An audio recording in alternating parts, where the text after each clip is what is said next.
Finally, we're back, y'all. Here for season 3 of Section 300. Season 2 was a treacherous one for us, but we thank you guys for sticking with us. And we all were dealing with as the world was with COVID and life and all of that. But thank you guys so much for sticking with us, and we're back and looking forward to a fun season 3 in 2022. So I'm your host, Garrett Thomas. You already know. This is Alec Foster next to us. Section 300 is the pod. Check us out on TikTok and IG at Section.300. Follow us on Twitter at Section 300 Sports. And yeah, we appreciate you guys so much for tuning in. Now, as we're back, before we get to it, as I like to do, Alec, how you doing, bro? It's been a minute. Yeah, I'm good. I was gonna say a happy New Year, even though we're already halfway into the month now. Yeah, it's a little too late for that. Happy New Year 2022. Right?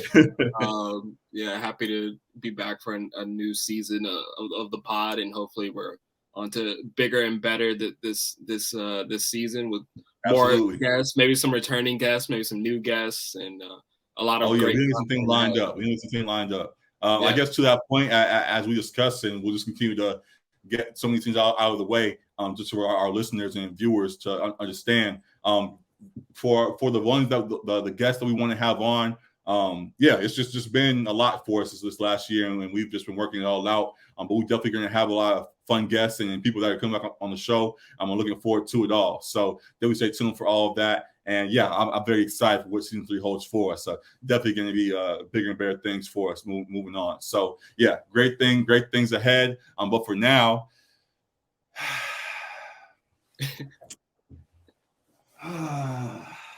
you thought your team was gonna make it? I guess you really did have a glimmer of hope. I didn't think we were gonna make it, but I didn't think my Ravens would go out like that. As we get coming to the NFL things, me as the Ravens fan of the group, I got to adjust my team and get that out the way first. It was a fun season to start, but really came crashing down.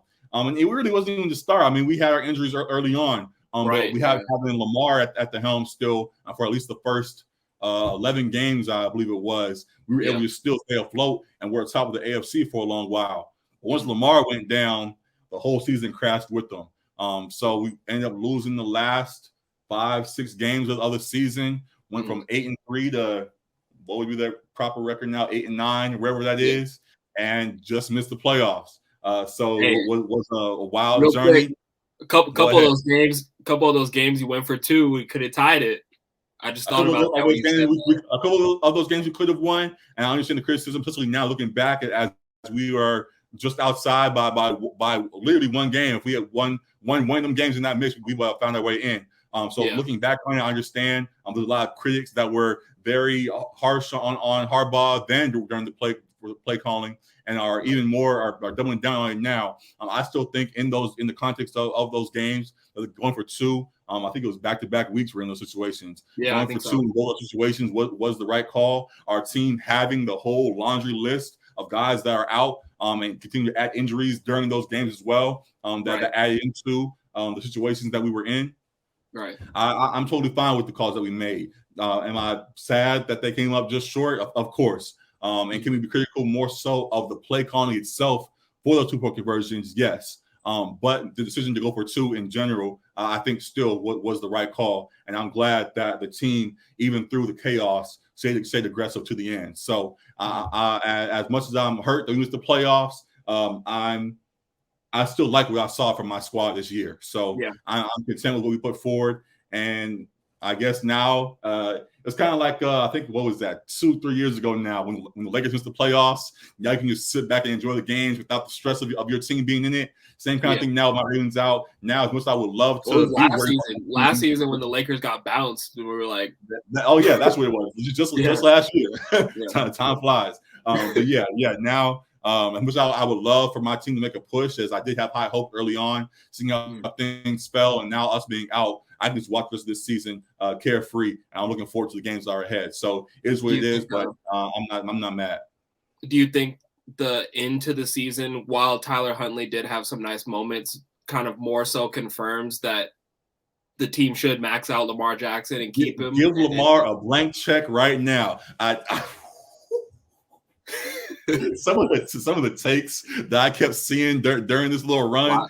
I'm like, whenever Lamar Jackson's name comes up, a lot of bad takes come out. So I'm like, yo, listen, Tyler Huntley's an NFL player. Like the NFL has at least some way of a standard you have to live up to. I know we've seen some real bad quarterback play from other folks. I don't need to name names, but for you to be a guy in the league, you have to have some talent. And for Tyler to have to show a little bit of talent, and immediately that means, oh, let's trade Lamar now and just build around him. That's not how this works. It's okay to have a good backup. Having a good backup does not mean you have to trade your starter now and just work with him. You can have two decent quarterbacks on your squad and allow both of them to hold the fort down for your team. So, all the folks that were saying, oh, low-key, Tyler's a better passer than Lamar, and he runs not as good, but good enough that we can still run the folks. All the white folks.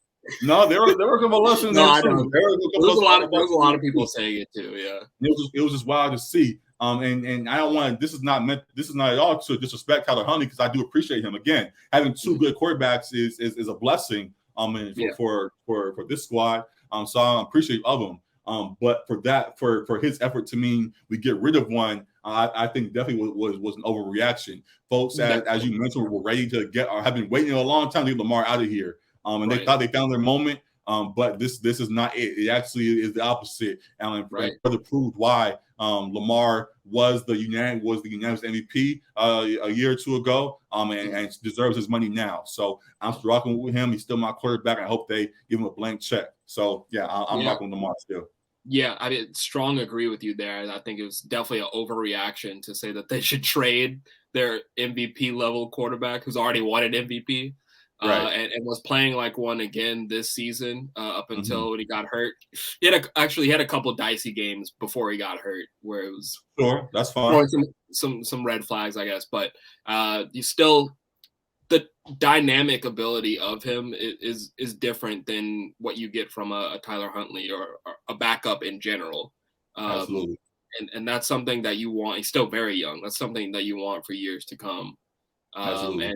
And a proven winner. Like he got over that playoff hump where he was able to win some playoff games as well too.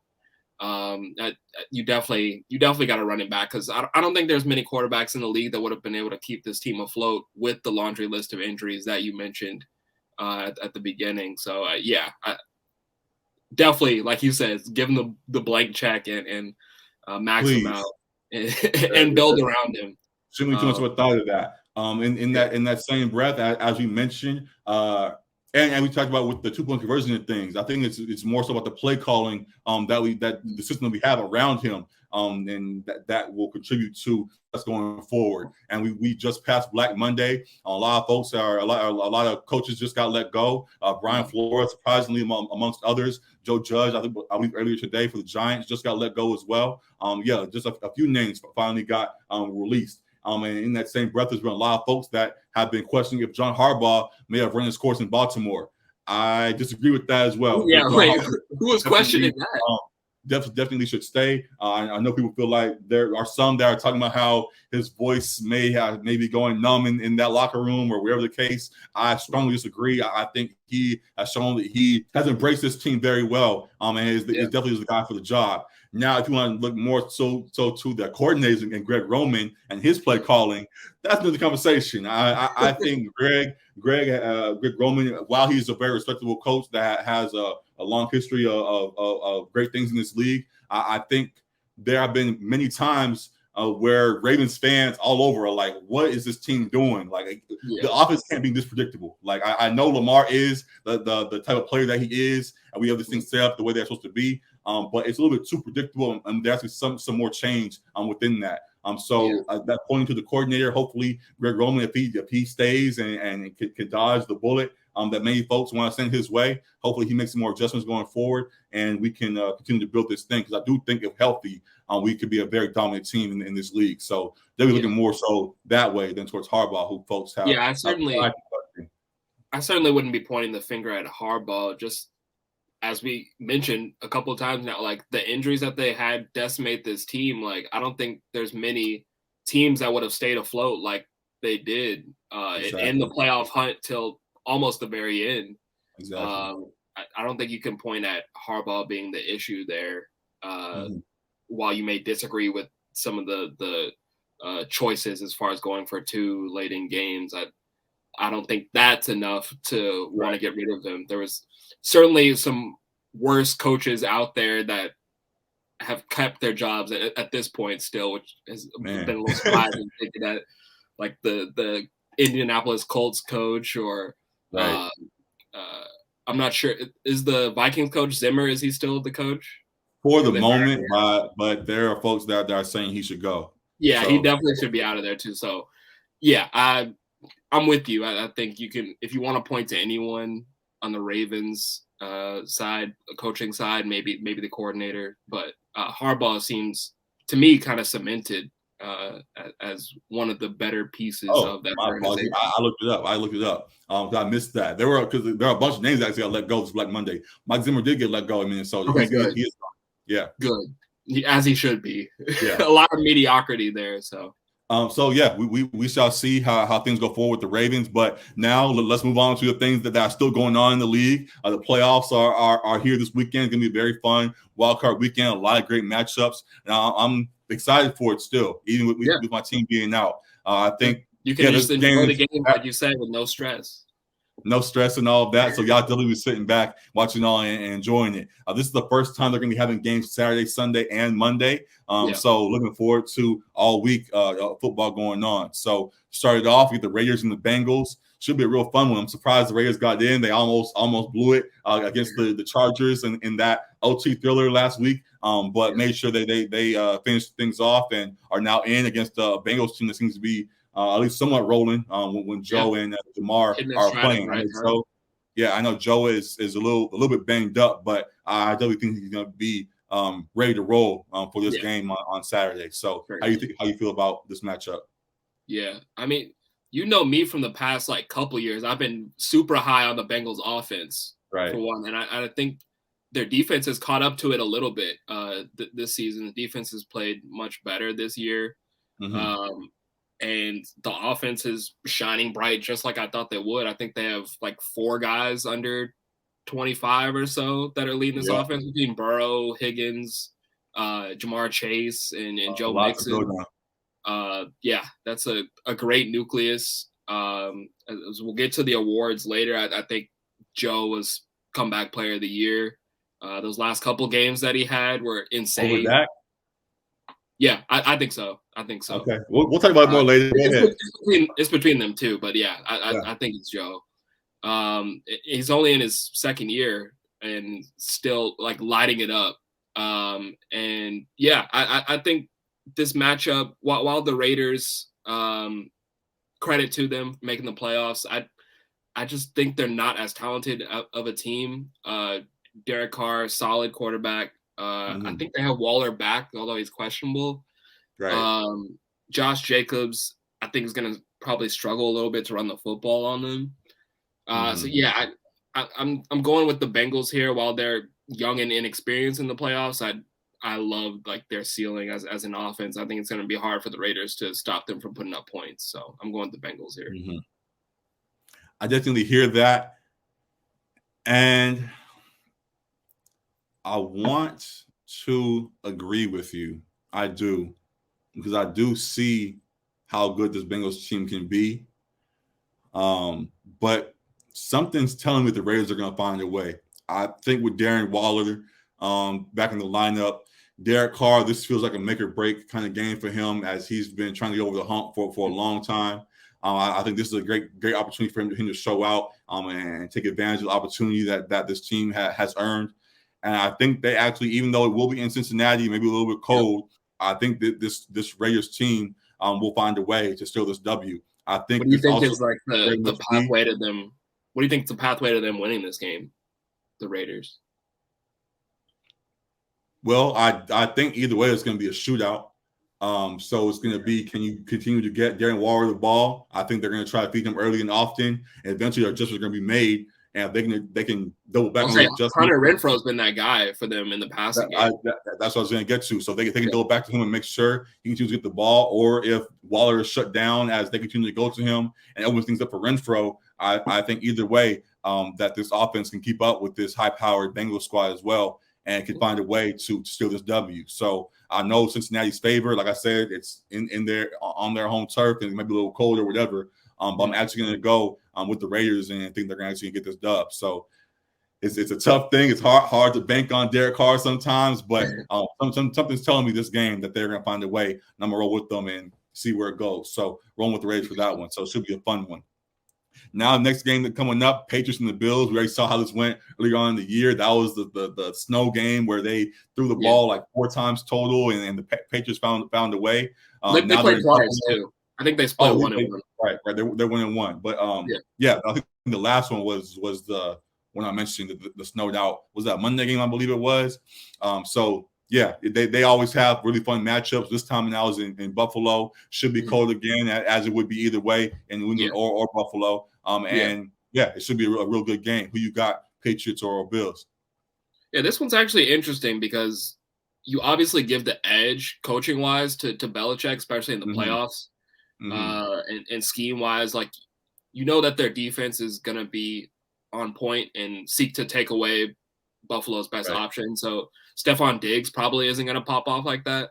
But I think Josh Allen has plenty of weapons to work with. They've had Devin Singletary kind of come on late, which he hasn't really, like, in his NFL career until this past, like, 6 or 7 games. He's been popping off.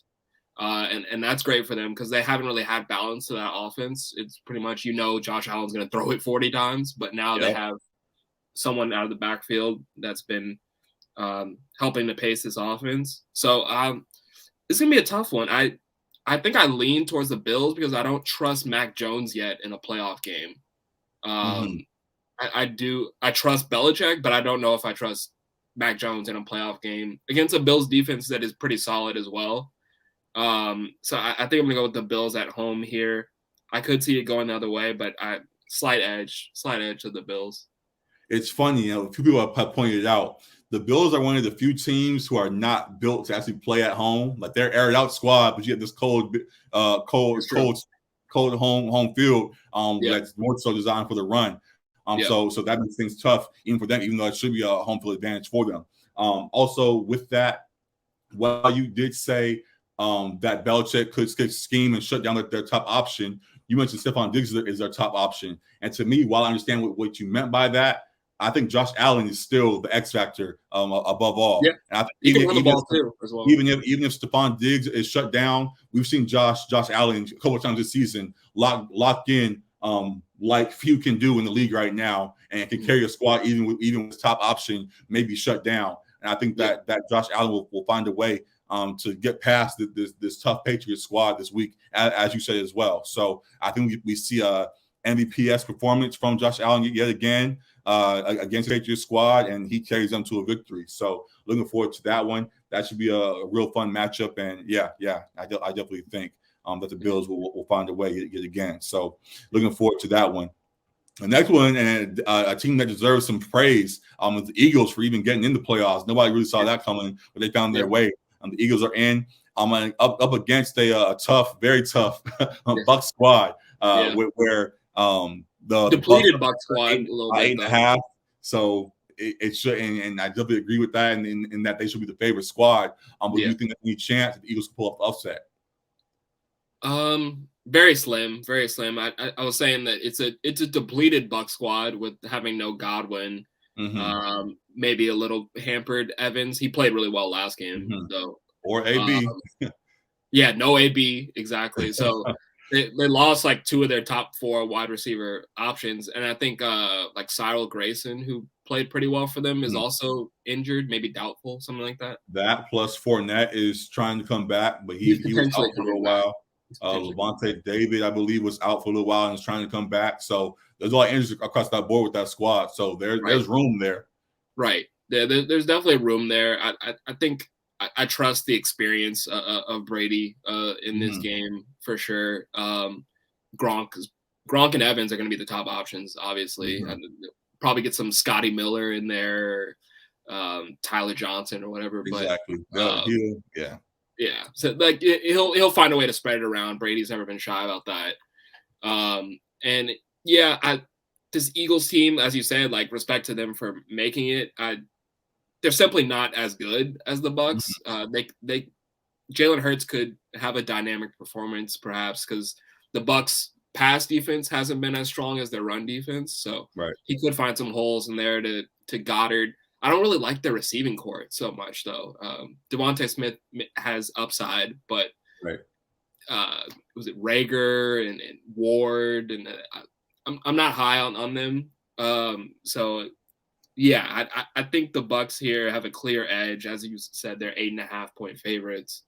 I think the Bucks get it done pretty easily.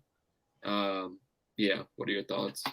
I think the Bucks get it done, but not easily. I think the Eagles actually put up a really good fight. They've shown that they are fighters, and as we said, and I think they will continue to compete and surprise this Bucs squad, who many, as you said, think may blow them out the water. I know Tom is great at turning nobody's into somebody. He's kind of now backing his old Patriot ways. Having this group of guys without the stars around him, potentially to have to carry this W. While I do think they will win, I do think it's going to be a hard-fought match where the Eagles will show why they made the playoffs in the first place. So I'm giving them credit. The Washington football team played them tough last year. Right. Bucs still won, but played them tough. Yeah, I think it's going to be the same kind of thing where the Eagles fight very hard and we're impressed by them, and they're going to be the new team to watch going into next year and all that kind of stuff. But for this moment, the Bucs will still find a way at the end to get the W. So rolling with them, but it's going to be a very fun game to watch. So looking forward to that one as well. Next up, which I think is a toss-up. This is the most. Yeah, I was going to say this is probably my most difficult one to predict. Niners at Cowboys is going to be a fun one. They got Dallas -3 right now as the favorite, but this 49ers squad is rolling right now and has a very high-powered offense as well. If Jimmy G can keep things rolling, so how do you think this game is going to go? Yeah, this was probably the most difficult for me to kind of figure out who's going to come out on top. I think I like the 49ers a lot. Just the momentum that they're carrying, the way they utilize Deebo Samuel, like he's coming out of the backfield as well. He's probably been one of the better, I don't even know if you can say the better wide receivers because he's been so much like a dual threat as well too. Just one of the better players in the NFL this season. The way they utilize him, they know how to use him in this offense. Elijah Mitchell, if he's healthy, I think should be a factor. Kittle's been down the last few weeks. I'm not sure. They're not targeting him as much, but maybe that's just because of Deebo kind of popping off. Right. But I think they have the weapons. I think there's question of whether or not Garoppolo is going to be healthy enough with his thumb injury. So if it's Trey Lance, I may give the edge to the Cowboys. But with Jimmy G, they've gotten to the Super Bowl with him in the past, and he's proven that like he can be the kind of game manager type quarterback. He's not going to be that elite dynamic guy, but he can game manage for sure. So with the healthy enough Garoppolo, I think I actually give a slight edge to the 49ers. I like the Cowboys, very dynamic pieces offensively between Cooper and CeeDee Lamb, and Zeke hasn't quite been the Zeke of old, but he's gotten the job done. I think they get Tony Pollard back, which could be a factor in the pass catching game as well too. But I like a slight edge to the 49ers. The momentum they carry. I'm a little bit worried about Dak turning the ball over. Yeah, I can see it going either way, like we said, but I like the 49ers, a slight edge. I like them a lot too. I'm just trying to put bias aside in the sense that I'm not really a Cowboy fan at all. No one really is, even though they're supposed to be America's team. Right. And I see the high-powered offense that they can't have even with Gallup out. I see how impressive Micah Parsons has been. I see how impressive Trayvon Diggs has been. While we've talked about before about how he may give up some yards or whatever. It's tough. It's truly a toss-up. I've talked to you and Matt, who's a frequent guest on the show, about how I've gotten into sports betting a bit. If I had to put money on this game, I think I'm with you in putting money on the Niners. Yeah. I think I'm with you in putting money on the Niners. Just as for all the same reasons you pointed out, the versatility of Debo, with Elijah Mitchell is back there and what that tandem can do.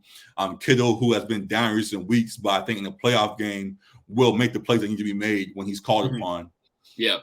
I think this squad, I know people talk about Kyle Shanahan and his ups and downs, but he is a very solid coach that can put together a scheme on both sides of the ball that can slow down this Cowboys team enough for them to get the W. And I think they do it. Is this kind of a rivalry a little bit? I believe it is somewhat.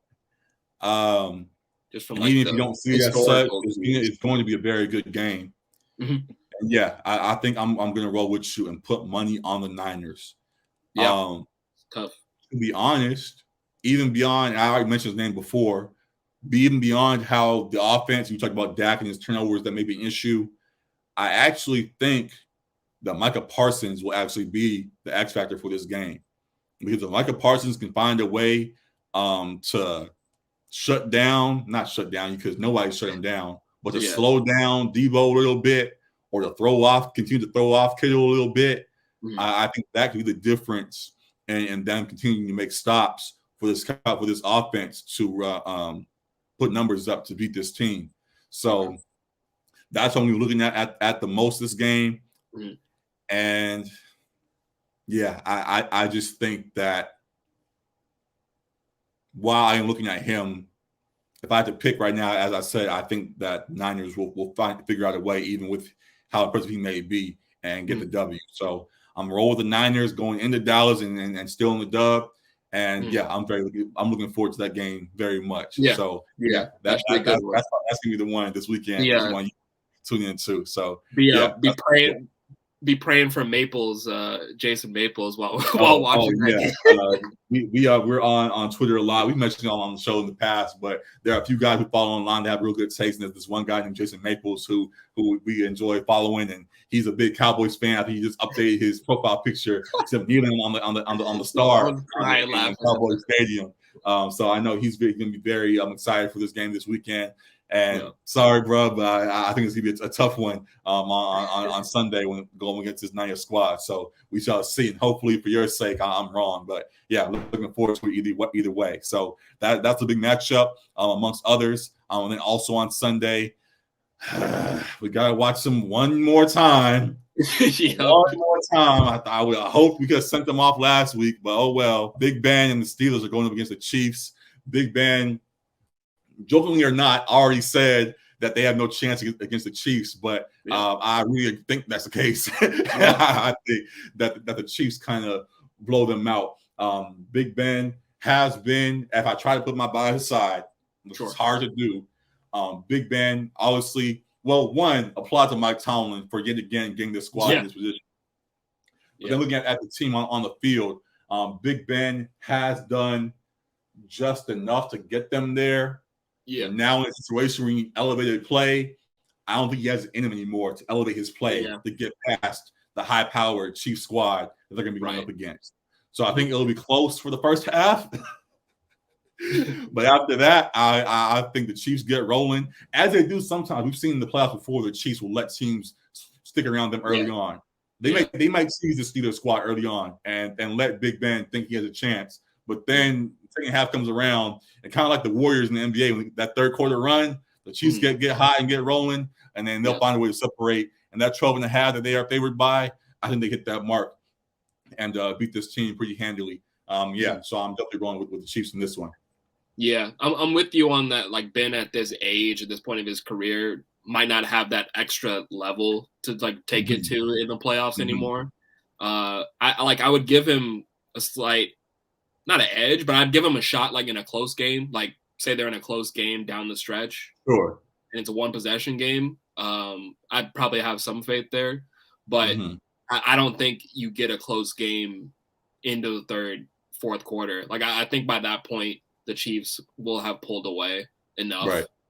I think this Chiefs offense, like I talked about in the beginning of the season, their demise was greatly exaggerated. I think while teams may have found some of a formula to stop them in a sense or slow them down. I think they made the necessary adjustments and have been able to, even with guys not fully healthy, like Mahomes has been able to spread it around to guys like Pringle and Robinson and Hardman. Kelsey had more touches, but whatever. Yeah. We'll talk about it later. Yeah. Kelsey had that prove-it game after we talked about it, how people were saying he might not be that number one tight end in the league again. He had that crazy game. Right. I think this offense is going to be humming, and the defense finally in the second half of the season stepped up and was looking a lot better. And yeah, I think this is the end of the road for Big Ben, and he sees the writing on the wall. I had on here, is he trying to soften up the Chiefs a little bit, or does he see its curtains? I think he sees its curtains. Right. And I think the Chiefs handle their business at home. Yeah. Thanks for all the years of misery, I guess. It was a good run. Now you can go home and be a family man and sit down with us and enjoy the games going forward. It's hard for me to say really anything about Big Ben. But it was fun going up against him for a long time. And looking forward to him being off the field. But it's good to be a fun send off for him on Sunday against the Chiefs. And then the last game on Monday night, the first wild card Monday night, is the Cardinals at the Rams. Yeah. Oh God. I don't know, man. What's the Duppy side for? I don't know, man. Because I really want to believe in our LA squad and in the Rams, and that they should get the job done. But there are just some times when Matt Stafford really confuses me. Yeah, man. We talked about it as soon as the trade happened. Like, we were like, slight improvement. It's not, he may be just a little bit better, but it's not as big of a gap as folks are making it seem. I think the bigger separation comes from them getting Odell and Von Miller at the deadline. So that may play a just signed Eric Weddle. Eric Weddle, while that could be, it's a good thing because they need a guy, obviously, because Jordan Fuller is out. But I don't know how impactful he's going to be. He's been out of the game for a little bit, so we'll see if he can keep up with these guys still. So that's going to be interesting to see. Yeah. Also, this Cardinals squad has been up and down themselves, but if they do click, they're a dangerous squad when they click. So I'm gonna pass it to you. who you got in this Cardinals Rams game in LA? In LA, who you got? And I'll figure out who I got after you. Yeah, I think I'm a lot more confident than you. Preseason, I had the Rams in the NFC Championship game. I think they get there. So in order to get there, they got to win this game. So I think they beat the Cardinals. The last couple of weeks, I actually watched more of the Cardinals this last game, which I'm blanking on who they played. Do you remember? I don't remember. Cardinals. It was a divisional. The Seahawks. Right. And lost to them. And my thing is, like, I don't know if it's the subtraction of Hopkins, but Kyler has not looked like as dynamic to me in these last couple games. I don't know if he's dealing with something like injury wise. But like, say he's greater than Lamar. He still has weapon. Like Zach Ertz has been great for him. Like Zach Ertz has kind of had a resurgence at tight end. He was finding AJ Green earlier in the season. Christian Kirk has now become the de facto wide receiver one and hasn't really been quite a wide receiver one. So maybe that's part of the problem. Gotcha. They had, I think Rondale Moore is his name. That was a rookie who played well earlier in the season, but hasn't been much of a factor.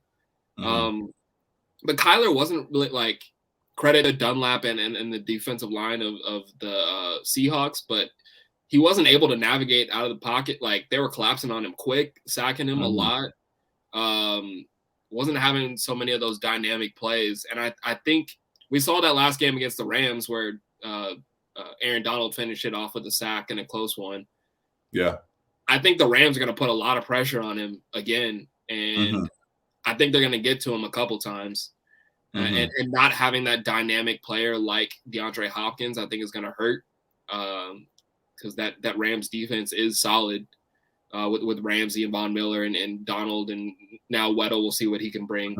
I like this Rams team a lot. I'm not so worried about Matthew Stafford in this one because I think he has the clear connection with Kupp. The only worry, I guess, is if he tries to force feed him, which he can do at times. But I like the versatility that they have bringing in OBJ. He's already found a good connection with Stafford. Sony Michel has come on late with Henderson being hurt. Sony Michel has been good, and I think though, will they both be available, or will it just be Sony Michel? I'm not sure, but I think it's gonna be a game again when Sony Michel is starting and Darrell Henderson is available, but may not play if not needed. Yeah, so they got options at running back. I like the Rams a lot in this matchup. Maybe it's different with a healthy Hopkins, but I like the Rams here. Yeah, and I as I now have calmed myself down, I agree with you in that the Rams, excuse me, I'm leaning towards them as well. I guess my issue was just that they let teams stick around for a while. They do. And I think that if you let this Cardinals squad stick around for too long, they'll steal a game right up from under us. Very, very possibly, even with their hindrances that they have that you pointed out. One person too, James Conner has been great. I forgot to mention him. Yeah, he's been great for the Cardinals. Deserves praise. Chase Edmonds is back there too, kind of 1 and 2. Chase was supposed to be the 1, but James Conner stole the show. But either way, they're doing their thing. So if they can keep those guys contained, that backfield contained, the Rams should get the W, and I'm picking them to win the game. I just hope that they don't keep it too close. That's my only concern. Yeah. So we shall see. But definitely give you a fun game Monday night as well. So great wildcard weekend ahead for everybody. Let us know you guys' picks in the comments and all of that. TikTok, we active on there and everything. Looking forward to all of it. So very fun things and excited for it all. So that's that. And as we just talked about, that's the start of the playoffs. But that also means the regular season has ended. And award season for that is around the corner. So I want to just go down our picks for the regular season awards and quick run through. Yeah, quick run through. I think it should be quick. I think we'll agree on a few of these. So let's breeze through it. MVP, who you got for that?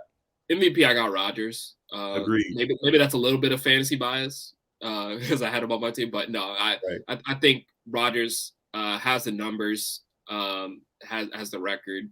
I think he was the best quarterback in the league this season. Had Derrick Henry stayed healthy, I might have been saying Derrick Henry. But I think he's got to go to Rodgers. It's between Rodgers and Brady, I guess, but it's got to go to Rodgers for me. In that same breath about Derrick Henry, I was rated champion, Jonathan Taylor, but you can't be MVP and miss the playoffs, bro. I know it's a regular season award, but at least getting to the playoffs is a big thing. Losing like that at the end is unacceptable. So that knocks you off. So and Rodgers definitely was very impressive, and definitely got to go with him for MVP.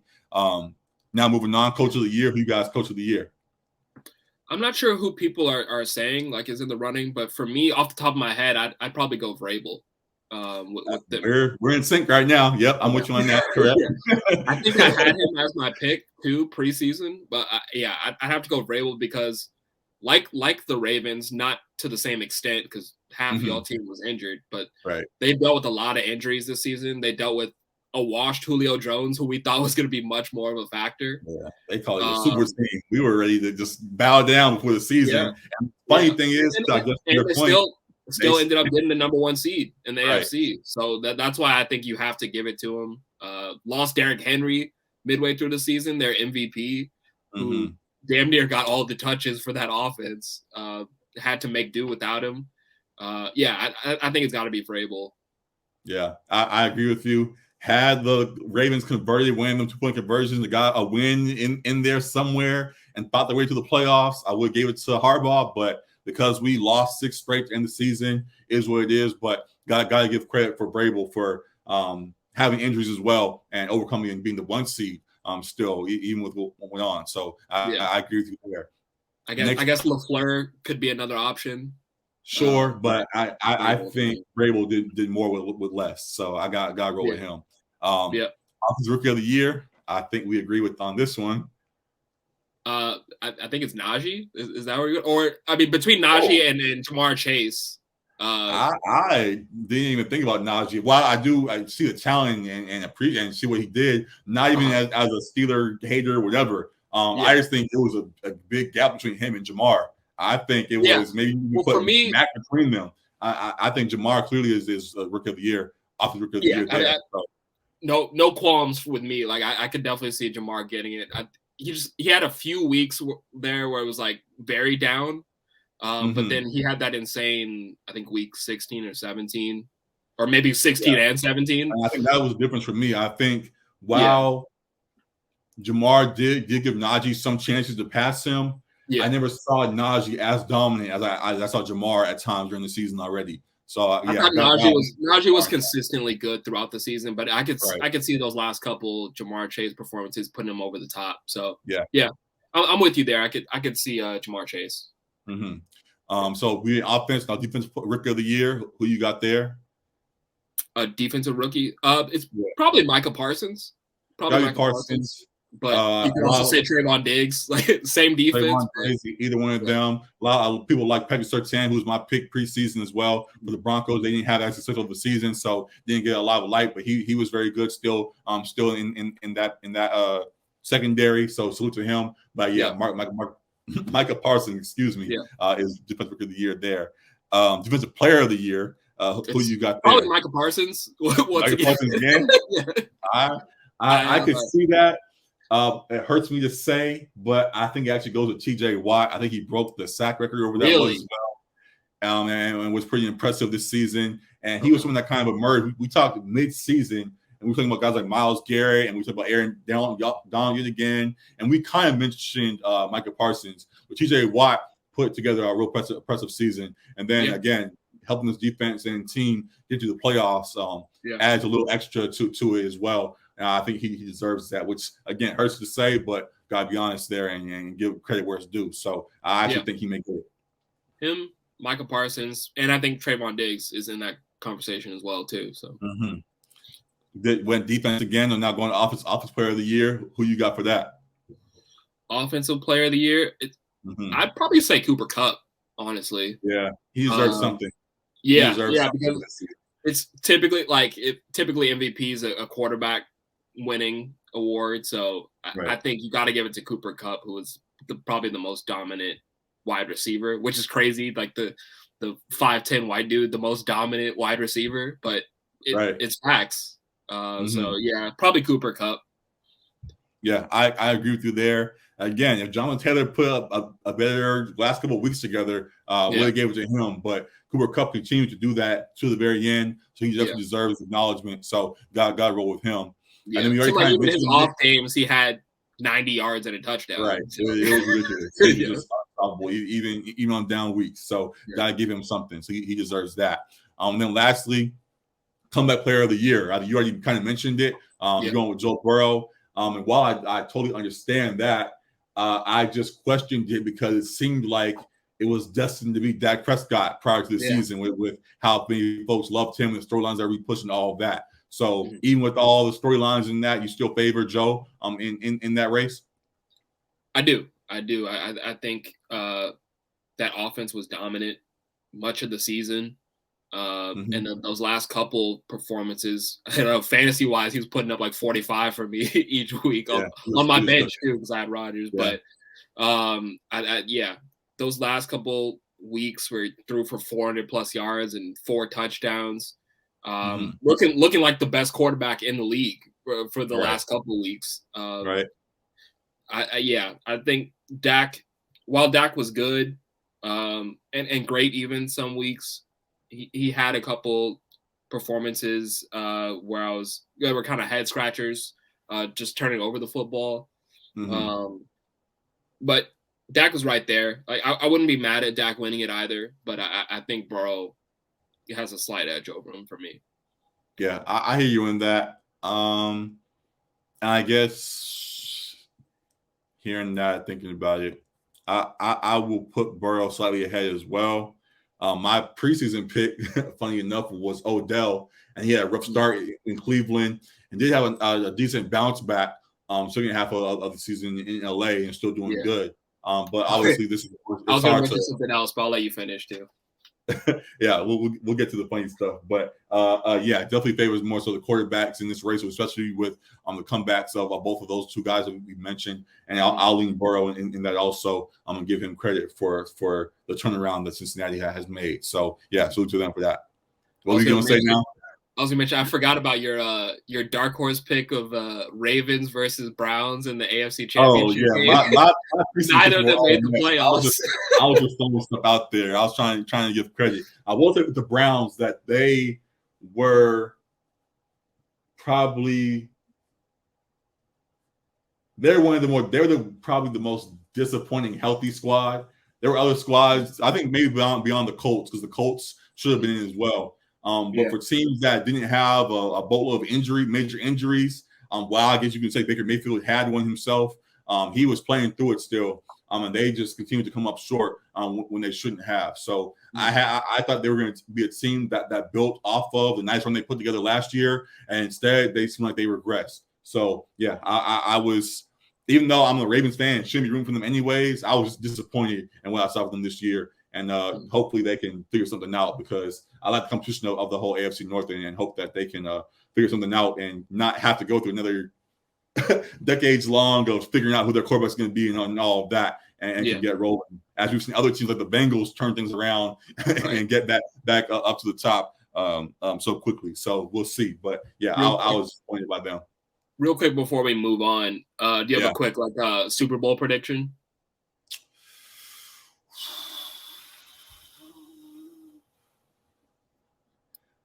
I don't, honestly. It's a pretty even field for the most part. It's an even field. Like, no one stands out to me as like dominant. Correct. And even though we kind of lean towards the favorites for most of these games, I feel like there's going to be an upset or two in there that's going to change this whole playoff run. Sure. So yeah, I can't even put two teams at the top right now. I think that there's a room for a majority of these squads, minus the Steelers, to get in there and win the whole thing. Correct. You're correct. Yeah. So I could even. I guess I'll pick a winner. I don't know who to go up against, but I'll see the Packers will make. If I'm leaning towards anybody, I think Rodgers will put together a run and finally get over the hump, and get back to the Super Bowl and win it. But who they'll be going up against, I don't know. I do not know. How about you? Yeah. So going here, like I had in my AFC Championship game, I had Titans Chiefs. Right. I'm not sure if that lines up bracket-wise, but I still like that. Do you think the Titans can still get, even though they fought their way to the 1 seed as we mentioned, do you think they can get that far as well without Henry? Oh, without Henry, no. But I think they get Henry back. Okay. Yeah, I think they have Henry back because they have this week off. Right. With the bye. I think they have Henry back for the playoffs. And then NFC Championship, I had Rams versus Bucks. I like the Packers more than the Rams at this point. So do I. With the Rodgers over Stafford edge for me. The Bucks, I think I like the Packers slightly over the Bucks too, just with their being a little bit depleted. So it'll come down to between like the Titans and Chiefs for me. With healthy Derrick Henry, I might like the Titans honestly a little bit more. So maybe like a Titans Packers Super Bowl, and that's tough. But I'm with you. I can see the Packers getting that done. So early prediction. Very early, a lot to see still. Very obviously, a whole lot can change. Also, we talked about just injuries, but COVID and things will throw things off as well. If you saw during the season, a lot of variables that are in play. So we'll see. But for now, at least, I think I'll go with the Packers and we'll figure it out from there. So fun things ahead in the NFL. Great season that just finished up regular season wise, and just excited, just glad that we got through another fun NFL season. So good things across the board there. A little bit of chaos in there as well, as we always get during the NFL season. The biggest chaos guy causing chaos this year seems to be Antonio Brown. Things continue to spiral in recent weeks, as he was told, even after mentioning injury and things, that he still was going to be having to play in the game against the Jets, I believe. He was told he was going to have to play. He didn't want to play. Got in a dispute with Bruce Arians and was told to leave, in which he literally left, took off all his things, as we all saw, took off his pads and shirt, throwing them in the crowd and things, and jogged off the field, and has been on the media tour ever since, doing podcasts and with Kanye and all these things. Right. And there have been a lot of hot takes and things about the whole situation, folks trying to favoring sides. It's a thing to me. I think they're both wrong, which it's weird. I haven't seen most folks say I don't really think there's a right answer in how either side has handled this. I think the Bucks could have protected him a little bit more, especially if that was something that was discussed amongst them behind closed doors. Especially as a guy who I know he's on his last legs, but we also know his character prior to. And you got to, and the reality is sometimes you have to kind of cater to the talent, especially, and this is not just a random talent. The reality is, while he has a grand character as well, he's a Hall of Fame level player on the field as well. That still is putting up numbers. When you have a player of that talent, you have to keep them protected. And when he felt like he wasn't protected, he reacted the way that he did. Was it reacting over the top? Yes, it was over the top, but was being frustrated in his handling. Understandable, yes. So, it's just been kind of a mess all around, which now sadly has led to him being cut. So the Bucks will not be able to use him going forward, and they'll have to figure out their pieces, as we discussed, for this playoff run that they're about to go on. But I on one end with Antonio can see why he wants to go on this media run and say he's misunderstood and this martyr or whoever. While on the other end, there are times I didn't see it in full, but he did the podcast. He did that one big podcast. I'm blanking on their name, and my apologies. But I saw parts of it where it seemed like he had some sense. I don't want to say that if he doesn't have any, but there are times when he talks where it's like you get it, but you don't get it at the same time. Like you know the right words to say, but when it's any time to act them out, you decide to go wild instead. So, I think it's a situation where both sides are wrong. I know for the Bucks, it was described as his last straw. But for the league, when you're a guy that shows that you can still put up great numbers and things, I think he's going to get more opportunities as a guy that shows he still wants to play. So it's just going to be who decides to handle him. Low key, I wouldn't mind him coming to Baltimore. And joining up with his cousin or nephew, whoever that is, Hollywood Brown. I forgot what their connection is, but I wouldn't mind that. I think it's just a situation where with him and the Bucks, where both sides are wrong and they both got some adjustments to do and how they handle situations going forward. So, we'll see if that change is made. What do you think about Antonio Brown's situation right now? I don't really have any more to add to that. We can move on. Okay. Yeah. Leave it at that. I guess a slight segue, something else I want to talk about.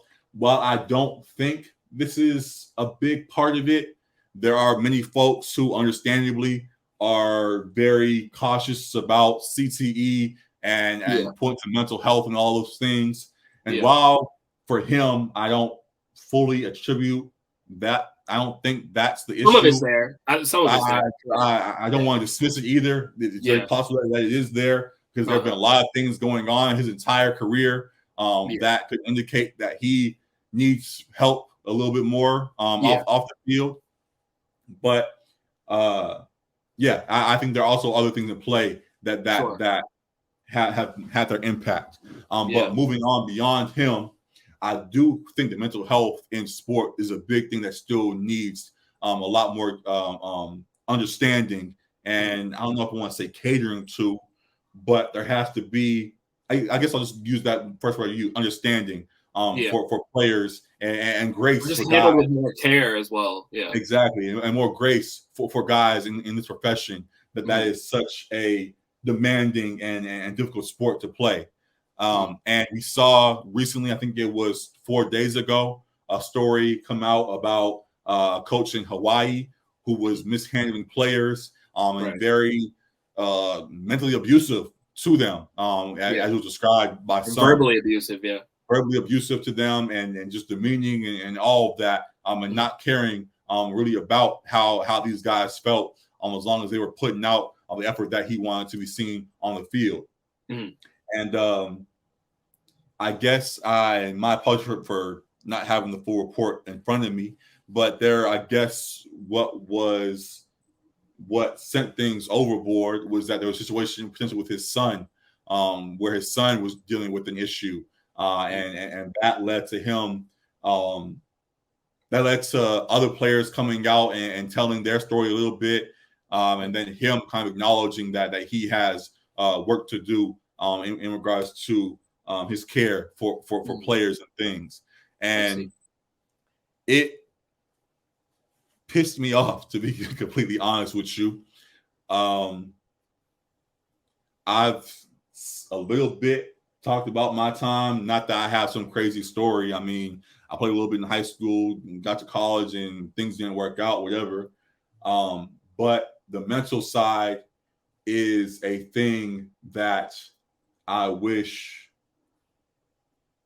had more care for myself and many others. And I still think there's a long way to go, as this situation shows. And while I understand the intensity that this sport demands, I think the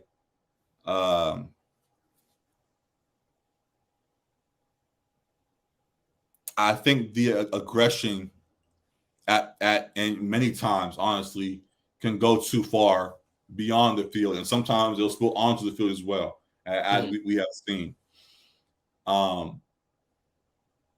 Coaches that view their players as pawns, or just don't, coaches, GM, managers, whoever, that have this very old school approach about you just buckling your chin straps, or even the idea, and that some guys even do, about the idea of leaving your problems at the door, or releasing them on the field and using the field to let go of whatever frustrations you may have.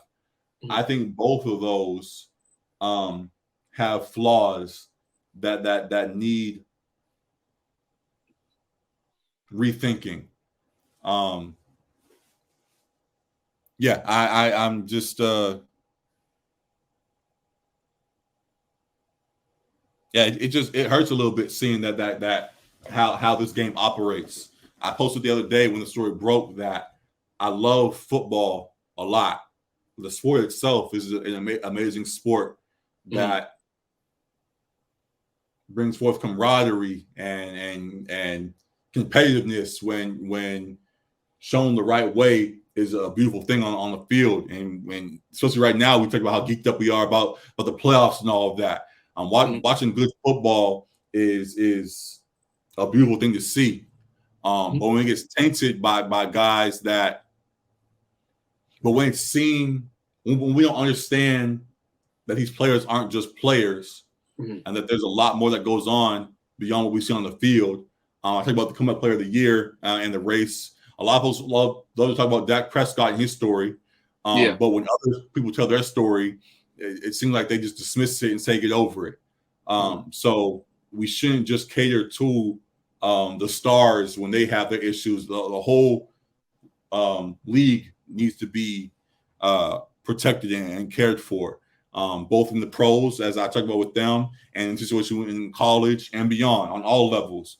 I think we need there needs to be a shift in how we view athletes, football and beyond, and there needs to be more care towards the mental health side for them. So we've seen some folks. Dak Prescott was one of them.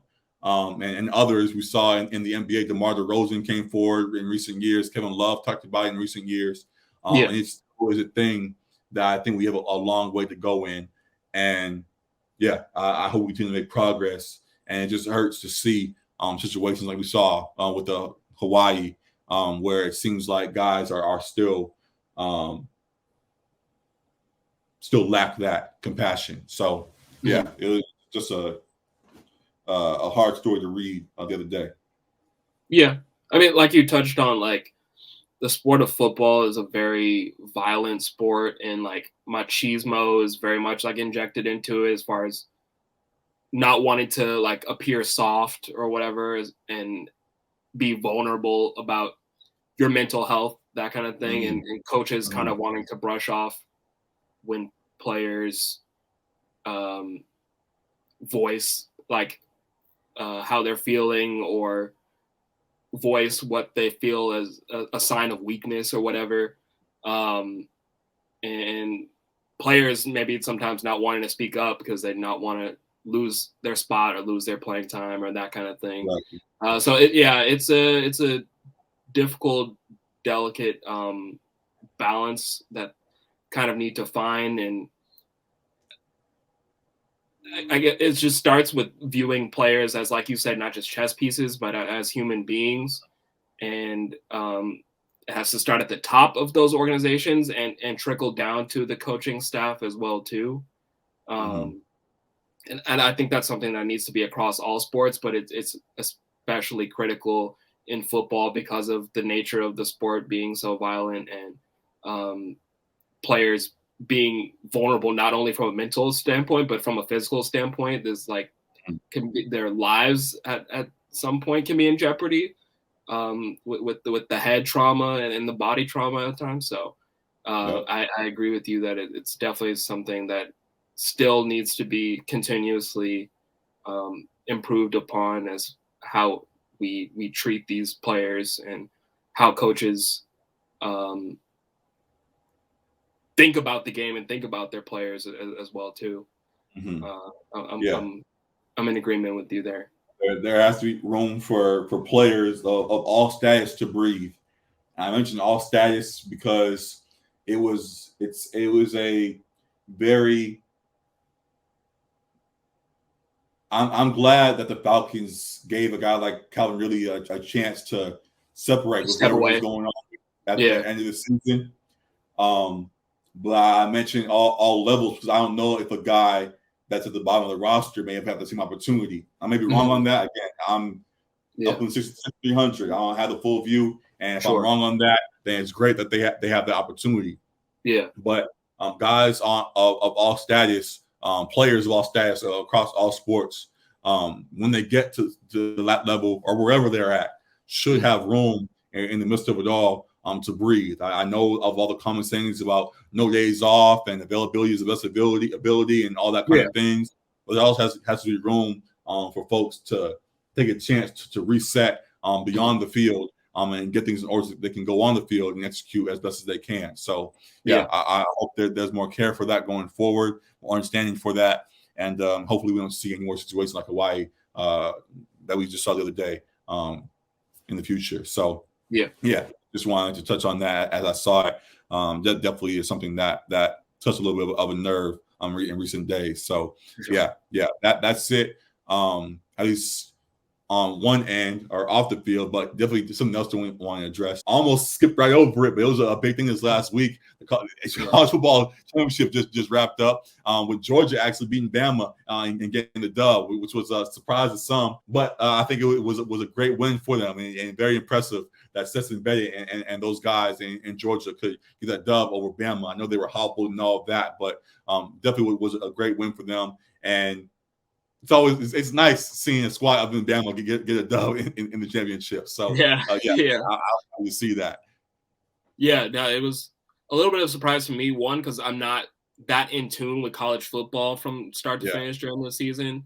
I knew that Georgia, throughout most of the season, was number one at a lot of points, and supposed to have one of the best defenses like ever in college football. And people were saying that they could play some NFL teams just with how their defense is.